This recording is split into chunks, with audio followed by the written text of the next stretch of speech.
All right, there it is. Let me fix that. Jump down here and hit all my bells and whistles. Let's see, text and media.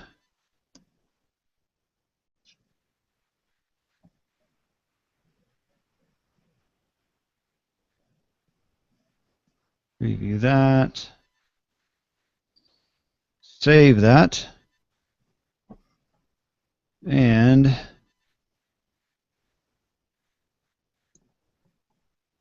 all right, let me go up here and make sure it's catching us and we're live. Hey, for those of you who are watching, Mike Rodriguez and I are about to hit the button and be official here. I'm just checking all my bells and whistles and making sure we are live and in person on Facebook. So bear with us just a moment. Welcome to throw any comments in the discussion area, the comment section down below the video.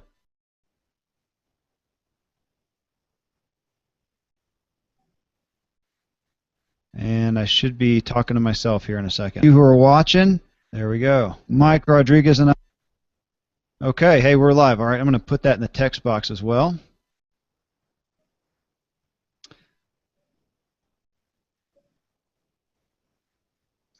Okay, we are live. All right, Mike, you about ready? I was born to win. All right. All right. Third, that's good. That's good.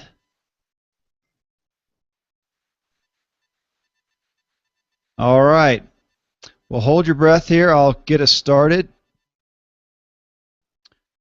Do an intro, and while Zig's clip is playing, Mike, we just sit here and try to look pretty, okay? Okay. All right. Easy for you to do. All right, here we go.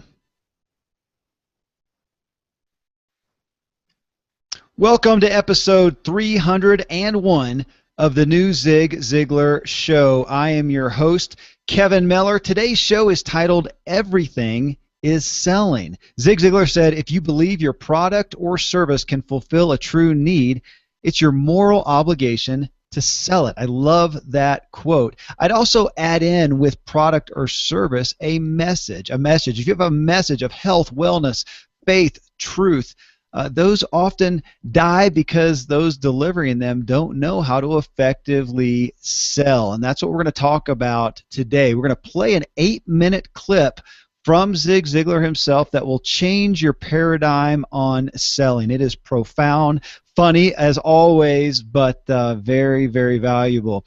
For any of you who find the term selling or sales less than exciting, how about the word influencing? I mean, who does not want to have influence with others? I mean, you cannot lead without influence. So feel free to put that word in there if sales or selling is not one that makes you feel good. As Zig will teach you in this clip coming up in just a moment, influence comes from one thing. It's not a tactic, and it is something that you definitely have. So listen in and you'll hear what that one thing is. Now, we are live right now on Facebook. ZiglarShow.com takes you there. So we've got a live audience with us. Thanks to all who are watching right now. You're welcome to put something there in the comments box here on Facebook. You can tag people. Hey, I see Brian Gerstle saying, hi, Happy New Year. Hey, brother, good to see you. Thanks for being with us today. Well, I have with me, and those of you watching live can see him on the screen, Mike Rodriguez. He is down at the Ziglar headquarters in Plano, Texas right now. Now, Mike is a speaker and trainer with Ziglar. He's a sales expert. He's an author. He's also one of the specialized group of Ziglar Legacy certified trainers in the world, selected for this position directly by the Ziglar family. Mike delivers performance-based training, following the principles and life philosophies of Zig Ziglar and has trained hundreds of people in the exact sales and life management processes that Zig was teaching in this clip that we're about to play and look at today. Now, I like best that Mike has a great family. He's got his bride of 24 years and 5 girls. So, as a quick intro to Mike, before we play this clip, I wanted to ask, Mike, how does sales come into play as the one guy in a home of 6 females? Well, that's a great question. Well, first of all, you have to understand who you're in alliance with in your life, right? And so when you live with as many girls as I do, you have to understand that they are the client. And so when you look at it from a sales perspective, it's always about the client. So it's always about my girls. My job is to make sure that I'm providing the right resources. So I have to be able to listen, which is a transferable skill set in sales. I have to make sure that I'm understanding, and I have to make sure that I'm available. So at the end of the day, they have to be happy. And that's the core piece about that. They are my motivation, and that's what keeps me going. I love it. Family, I don't know if there's a bigger, more spoken term in Ziglar at large, and you are part of the Ziglar family. You're sitting there right there in the offices with all the Ziglar family. Some are blood, some are grafted in blood, and I am proud to be the most remote member of the team, I would guess. But hey, folks, I wanted to let you know, why is Mike here today? One, because he's a rock star purveyor of the Ziglar message. But the best thing to accompany a message is an opportunity to take action on it. So in a shameless promotion here, Mike is kicking off a Ziglar US tour. It starts January 29th in Orlando, Florida, where you can learn to put into practices the very things that we are going to be talking about today in regards to selling, having influence, and the things that Zig's just about to talk about in this 8-minute clip. Now, Mike is starting off in Orlando. He's also going to be in Atlanta, Nashville, Phoenix, and Seattle. And speaking of that, Mike, we got to talk. I got to hit up all my old Nashville buddies out there and publicize when you're there. Maybe I should make a trip back there at that point. But you guys can see the details on these events, where they are, at Ziglar.com/sales boot camp.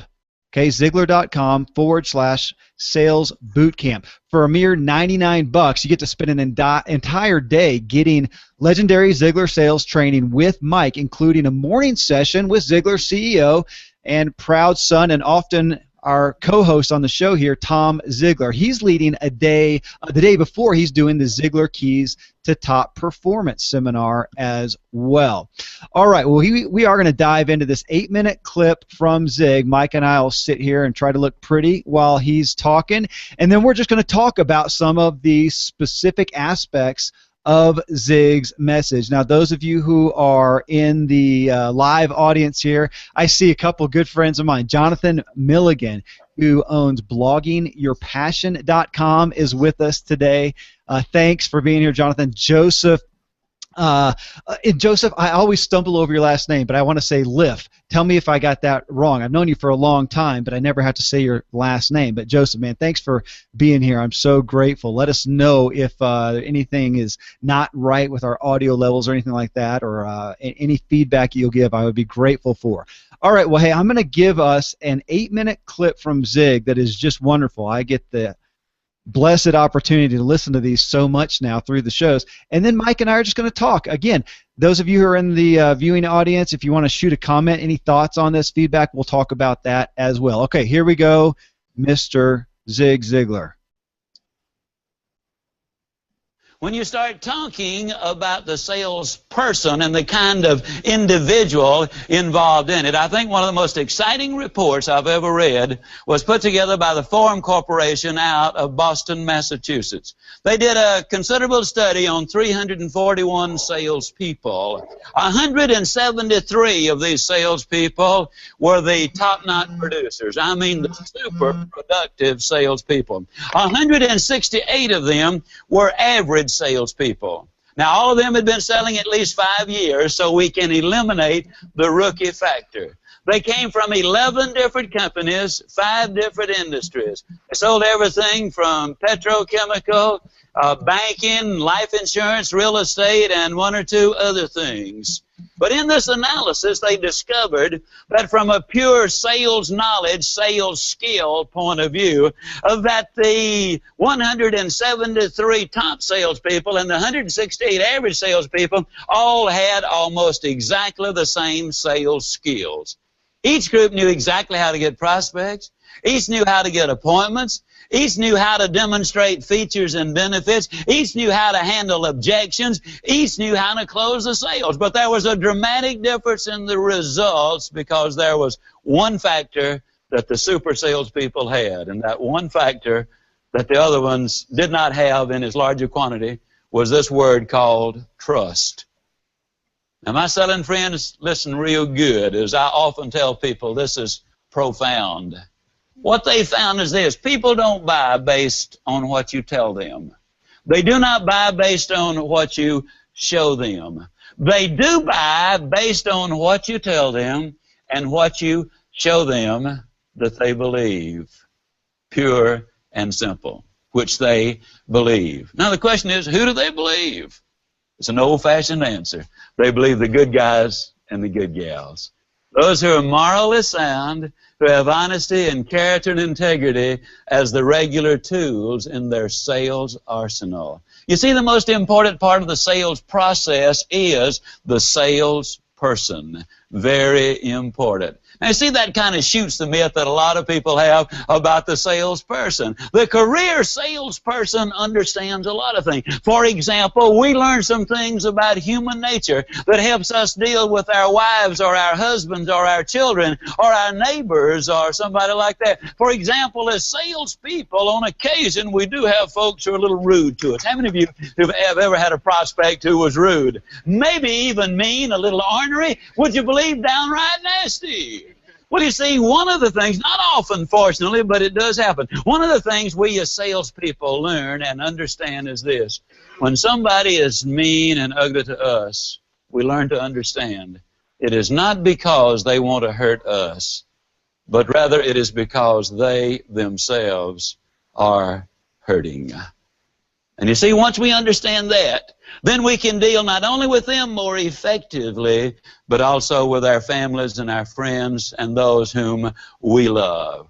I believe beyond any reasonable doubt that in America, if every policeman, if every politician, if every school teacher, if every civil service worker, if every individual on any kind of payroll anywhere, if they had to go to a real gung-ho sales meeting every Monday morning before they started walking their beat or delivering the mail or doing whatever job they do, I believe we would have an infinitely better, happier, more excited, producing America. How many of you would agree with that observation? Absolutely.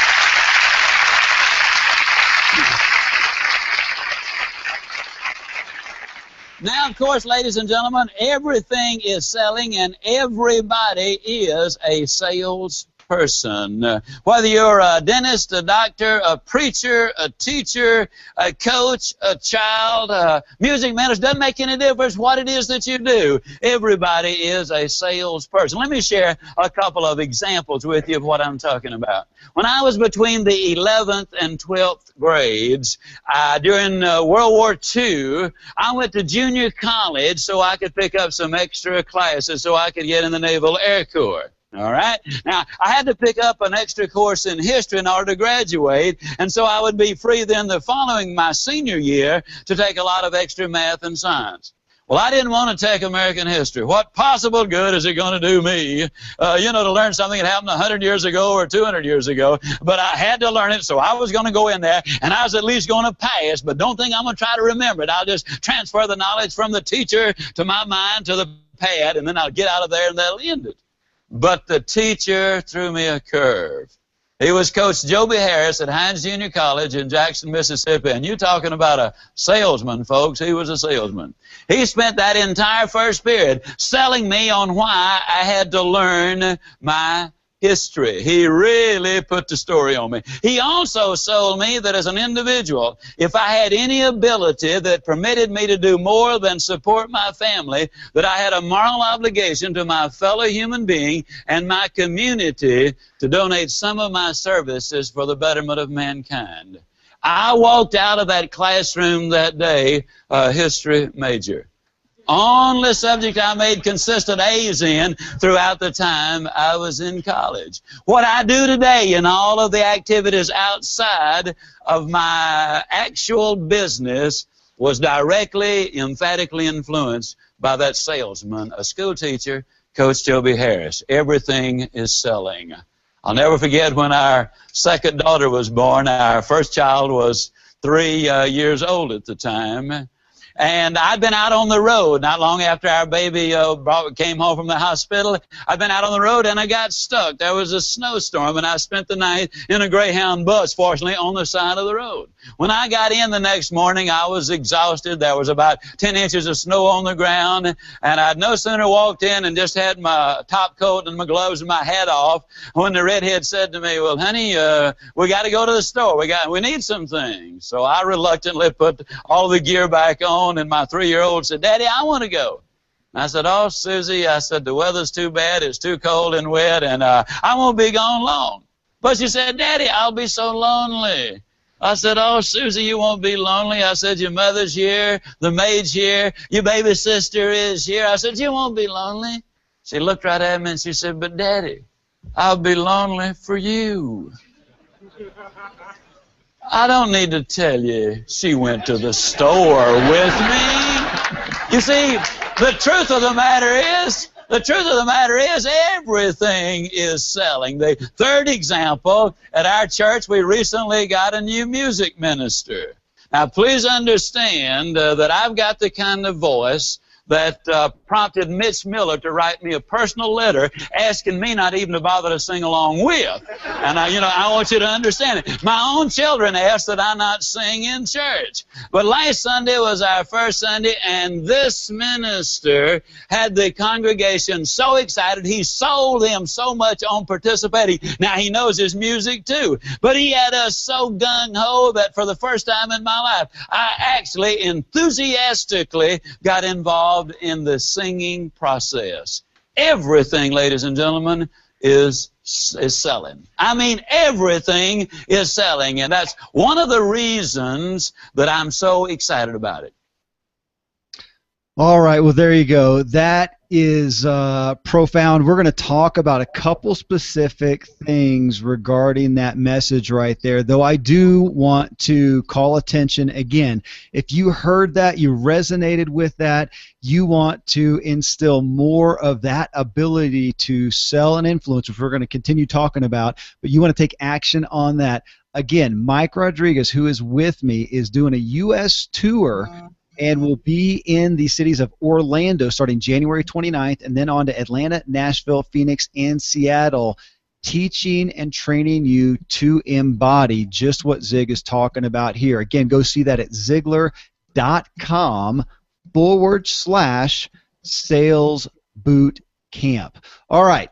Well, Mike, obviously in that clip right there, Zig tells us people don't buy based on what you tell them or what you show them. They do buy based on what you tell them and show them that they actually believe. So, Mike, most people view selling as trying to talk people into buying what you're selling, your product, your service, your message, but you would disagree, I think. So tell us about that. Yeah, I would certainly disagree with that. And for those of you who are listening, and for those of you who are listening in sales, and as Zig mentioned, we're all in sales. And the reason I say that, there's some of us that we don't carry a sales title, and therefore we think we're not in sales. But if you're working with people, you're in sales. And here's what I would say about that, is that there's a couple of people in sales who grow up and they learn certain processes, and because they carry a quota and they're taught that ultimately my goal is to make sure that I put as much of my product in as many hands as I can, regardless if it's a need or not. And that's just the wrong mindset. I was first introduced to Zig in 1992, and I was one of those guys prior to that. My whole mindset was that When you go out, your goal is to sell the product and put it in their hands whether they need it or not. After reading his book, I realized very quickly that that was not the right way. And it's one of the core principles that we talk about at Zig, and it's one of the things that I'm going to be covering at the Ziglar Sales Bootcamp. Our core foundation is that it's always about other people. Sales is a helping profession, and it all starts with you. If you can get to the point where you recognize that our goal is to provide a product or service that solves a solution or a problem or a need, then you can start looking at it from a different perspective. It's not about what you can do, it's about how you can help somebody else. I remember when I had just finished a seminar recently, and I had somebody that came up to me afterwards and said, "Hey man, you're pretty good at sales. I bet you could sell ice cubes to Eskimos." And I said, "Well, my apologies. I know what his intent was, but you apparently got the wrong message. It's not about selling ice cubes to Eskimos. I don't know what benefit they would have, but what it's about is making sure that you have, first off, a love for other people. Sales starts with the caring heart. In other words, I need to make sure that I'm going to listen to what you're saying, that I'm going to be able to, from that listening, extract what a pain or a need is for you, so I can ensure that my product or service fits what it is that you're looking to do." Now, here's the interesting twist, Kevin. What we find is that when we start taking an approach with sales that way, two things happen. Number one, we start closing more sales. But here's the second thing that happens. We start having to walk away from some sales as well. And that's where it can get uncomfortable. So we say in sales, do you want to be comfortable or do you want to be effective? So in order to be effective, you have to be a little bit uncomfortable. Well, okay, so that aspect right there, yeah, having to have walkaway power is a big deal, because especially when you're selling, you're hungry, you need to make that sale, and you feel the pressure of that. It's difficult, but I hear in essence what you're saying is to have that caring heart, to have that loving heart, to have that walkaway power, and to realize that not everybody does need or want what you have, and to be okay with that, to be honest and to be authentic will ultimately, of course, result in more sales. In one sense, it's logical, but it's also counterintuitive to a degree until you experience that. But again, for people to really embrace that, I mean, for somebody starting off, especially, Mike, in sales, to look at that and say, you've got to have walk-away power. Is there anything more to say than just have faith in the process? Well, see, the way we learn is we get information. When we get new information, we make new decisions. So it can be different for somebody who's just starting off in sales versus a veteran who's been around. But everybody can adapt. When you start looking at it from a core principle perspective, and this is one of the things I'll share, sales is a transfer of feelings. That's one of the many things that Zig taught us. When you can look at that core element and say, okay, listen, I have a quota, and I have to make these calls, and I need to get this sale. All of those things are emotionally driven. And when you can look at it from a perspective of that, my emotions now may be headed in the wrong direction, and if I'm transferring the wrong emotions, those people are going to pick up on that. That, by default, is going to affect the level of my selling and the amount of opportunities that I can close. So when you can look at it from a perspective of, hey, sales is a transference of feelings, I need to make sure that I'm truly engaged with the client. Regardless of what happens, my quota is not going away. But I have one thing that I can control, and that's my mindset. And so when I can sit down and shift, and this is how you do it, by asking questions, right? What prompted you to meet with me today? What are some of your concerns? An amazing thing starts to happen. By default, you've transferred that feeling, and people will pick up on it. And they'll say, hey, wait a minute. This guy or gal here is truly interested in what's going on with me, and that can start the process. Well, it really changes the paradigm, Mike. And I, in some early years had some sales teeth cut in different formats.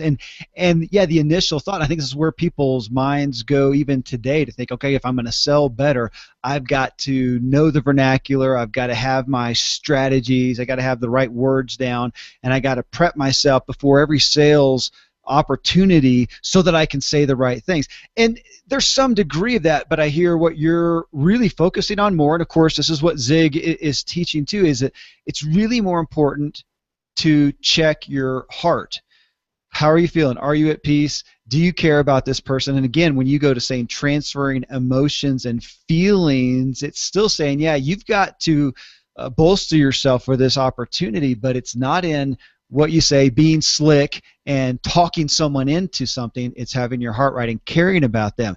So with that said, he also mentions in this clip right here, he said the heart of sales, in essence, being honesty, character, and integrity.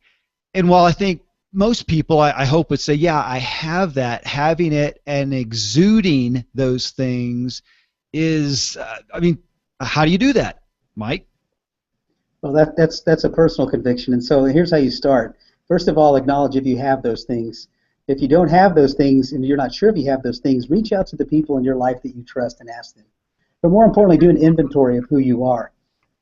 There's 4 words I want to share. It's not about you. If you can start right there and say it's not about me, and when you start looking at the core principles that define who you are as a salesperson, and in every sales training that we start, the core that we start off with is getting yourself right to make sure that you understand who you are as a person. Now, you may say, hey, look, right now I'm not sure about my integrity, but it's something you can work on, and you do that through a self-affirmation. You do that by making small changes each day. When you're on a sales call and somebody asks you a question and you can't deliver it, then you must say, I can't do that. But let me see what I can do.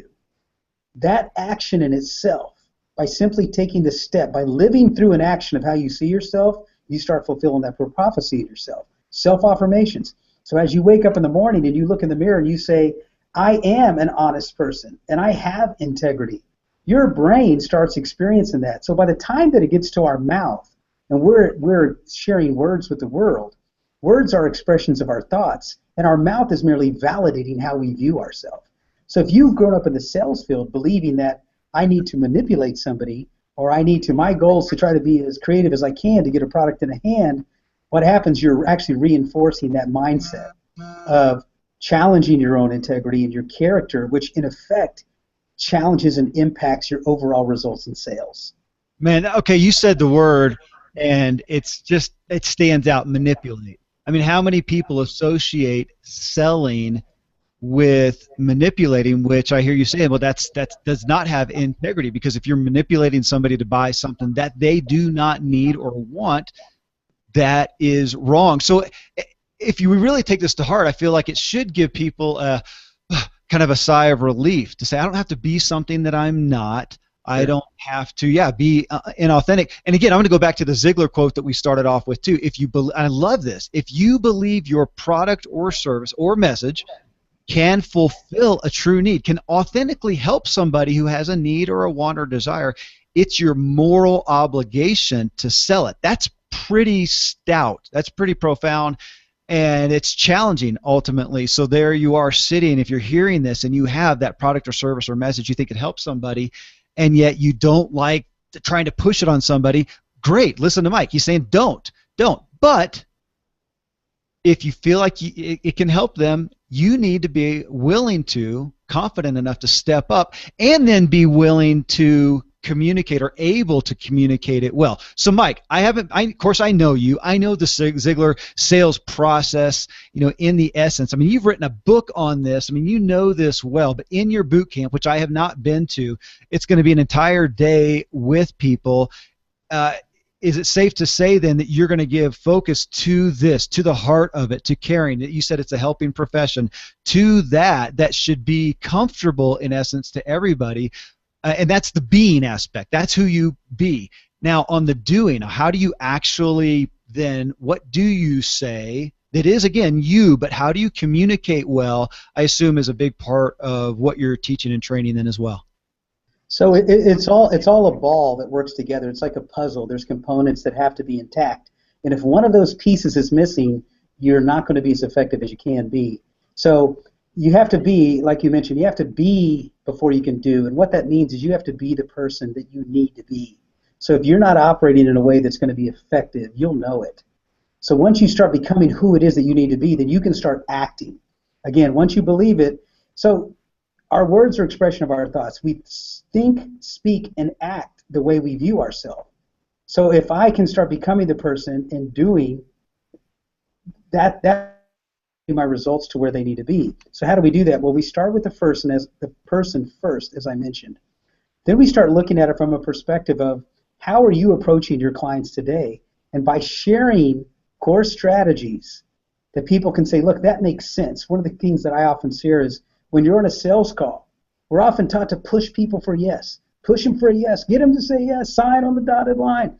And although that may be the ultimate goal, if you do it in a way that's not comfortable for the person or you're not going to get repeat business. Now, my question is, how important is repeat business, right? There's a lot that goes into the first sale, but how much easier can the second sales be if somebody leaves and says, this was a pleasant experience, you did the right thing. So we teach things like leading with need, asking questions, making sure that you're listening when you ask those questions to understand exactly what it is that the client is telling you, that your prospect's telling you. But when we start focusing on a moral obligation to sell, and I talk to salespeople about, do you believe in your product? Then you think about that. And if you don't believe in your product, you need to figure out why. And if you don't initially, that's okay. Sometimes you may have sold a product that wasn't installed or delivered properly or didn't perform as it should. That may not mean your company is not whole, and that may not mean your product is not whole. You've simply encountered a challenging situation. So as a true professional, we take that up and we're direct and honest with people and say, listen, I understand you experienced a challenge, but let's do this. Let's work together to figure out a way that I can not only resolve that, but continue to work with you moving forward. People know people and people talk. Okay, Mike, of course, we had a little bit of a bullet points of things we wanted to cover here. I'm gonna deviate. You ready? Okay. All right.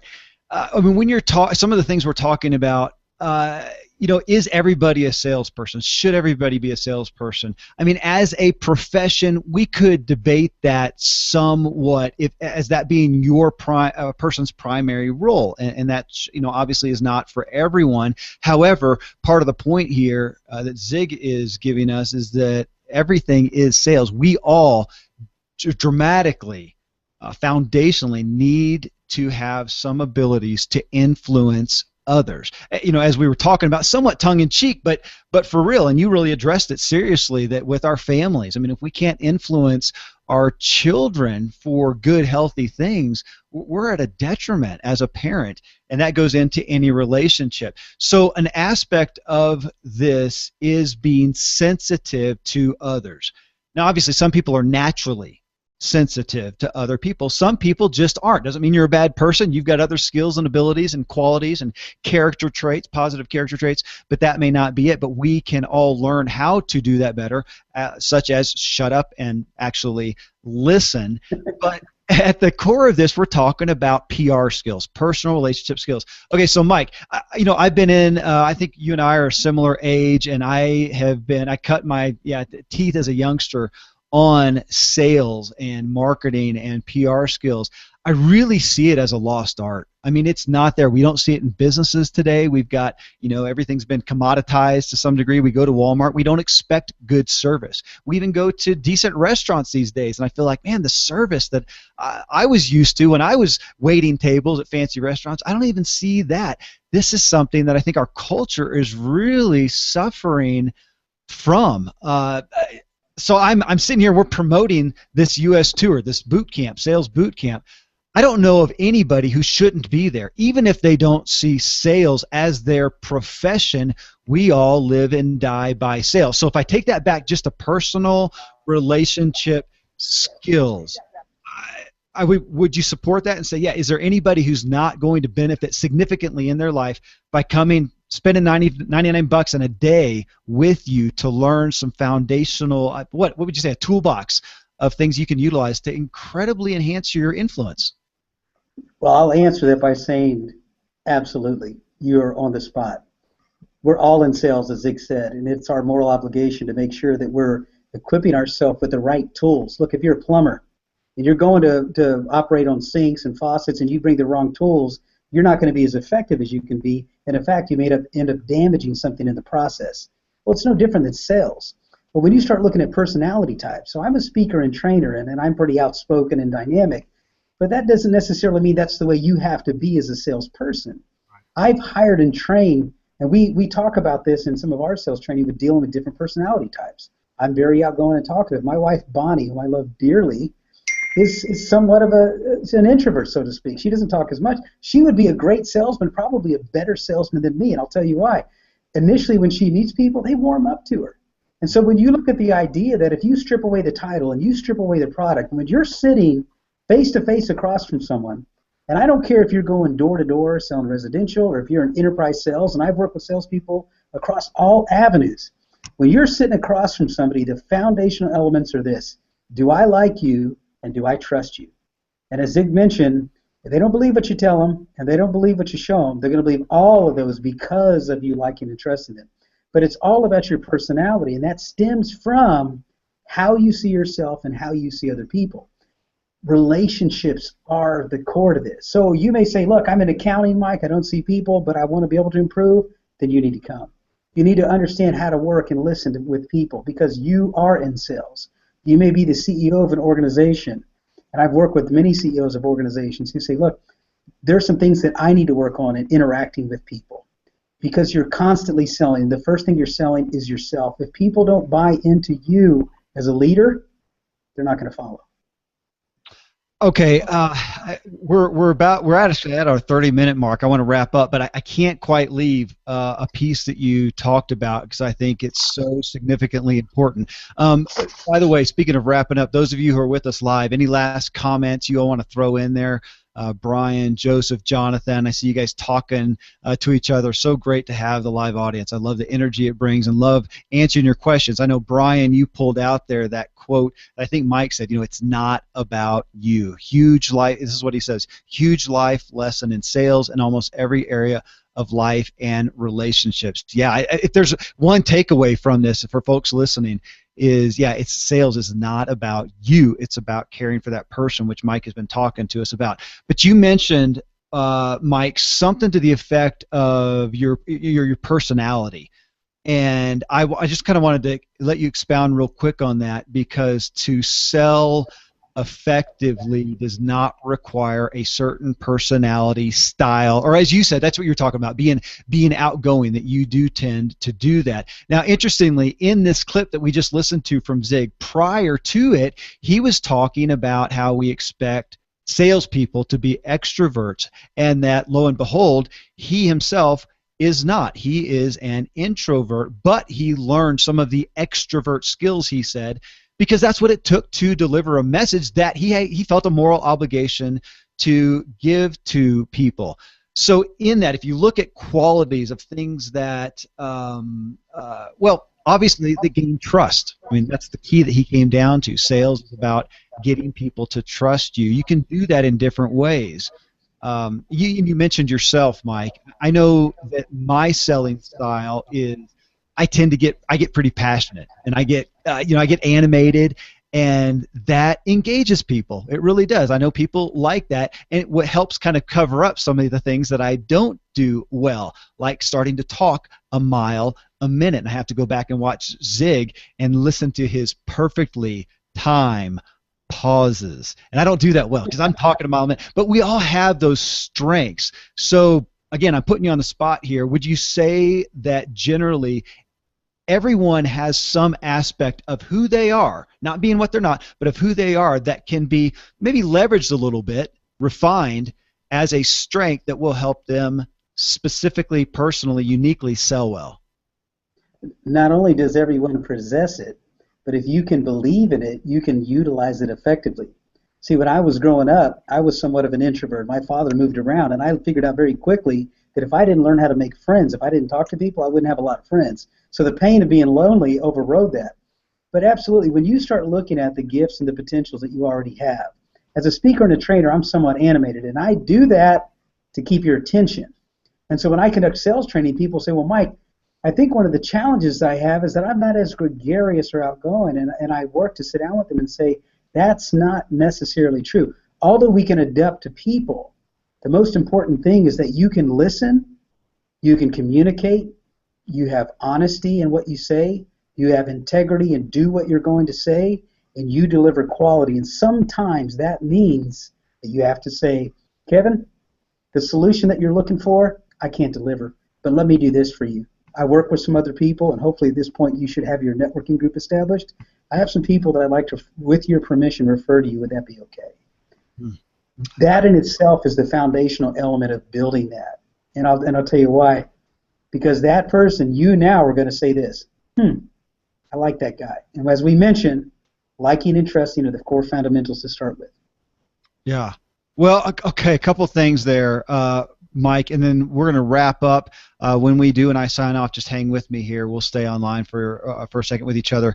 But Brian, who's in the chat room, has been talking with us a lot. Thanks, Brian. I really appreciate that. I didn't even see your Facebook profile there. It said you're the lead pastor at, is it Unidia Pinehurst, UMC. And you said, as a pastor, I have said people look at me sometimes as a salesman. My goal is that people become satisfied customers when they talk about me. Yeah, how many of us have experienced someone on the platform or in the pulpit who has a great heart, but they do not communicate well, one, or for some reason they just don't do a good job of effectively influencing people? That is a shame, and those things can be learned in a substantial way. And so I want people to hear that. Again, I'm going to call back Ziglar.com/sales boot camp. Go there, see the cities that Mike is going to be at. And again, the day before, Tom Ziglar will be leading a day also on the Ziglar Keys to Top Performance, which Mike is going to do a little wrap-up session at. And then the next morning during the Sales Boot Camp, Tom will do a little kickoff session as well. So you can go to that URL, find out more about that. I do want to add one thing that I think you'll appreciate, Mike, and I think it's relevant for people as we talk about personality types in this, that I have a long history at my Free Agent Academy of helping people pursue self-employment.